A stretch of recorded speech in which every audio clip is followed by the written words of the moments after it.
ఒక గడియారంలో 2 మరియు 3 గంటల మధ్యలో ఏ సమయంలో రెండు ములులు కలుసుకుంటాయి? ఓకేనా, కోయిన్సైడ్ అనమాట. అంటే రెండు ములులు కలుసుకోవడం అంటే ఏంటిది నాన్న? ఇదే కదా, ఇది. మనం దీన్ని ఎలా చేస్తామంటే గ్యాప్ బై 11 ద్వారా వేస్తాం. గ్యాప్ బై 11 కోయిన్సైడ్ అంటే ఏకీభవించడం కోయిన్సైడ్. దీన్ని మనం గ్యాప్ బై 11 ద్వారా వేస్తాం.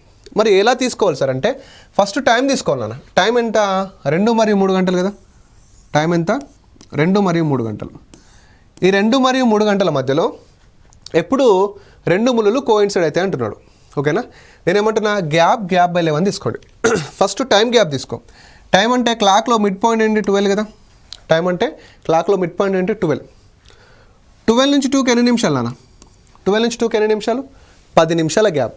ఓకేనా, 12 నుంచి 2కి ఎంత గ్యాప్? 10 నిమిషాలు. మరి ఈ రెండు ములుల మధ్య ఏమైనా గ్యాప్ ఉంటుందా? ఈ రెండు ములుల మధ్య ఏమైనా గ్యాప్ ఉంటుందా? ఉండదు. సో 0 కాబట్టి టోటల్ గ్యాప్ ఎంత అవుతుంది? మనకు 10 అవుతుంది. సో ఇప్పుడు ఈ గ్యాప్ని ఇక్కడ సబ్స్టిట్యూట్ చేస్తే 10 బై 11. ఎక్కడి నుంచి అడుగుతున్నాడు? 2 గంటల నుంచి కాబట్టి. సో 2 గంటల 10 నిమిషాల 10 బై 11. సో 2 గంటల 10 నిమిషాల 10 బై 11 ఎక్కడ ఉంది? సో ఇది.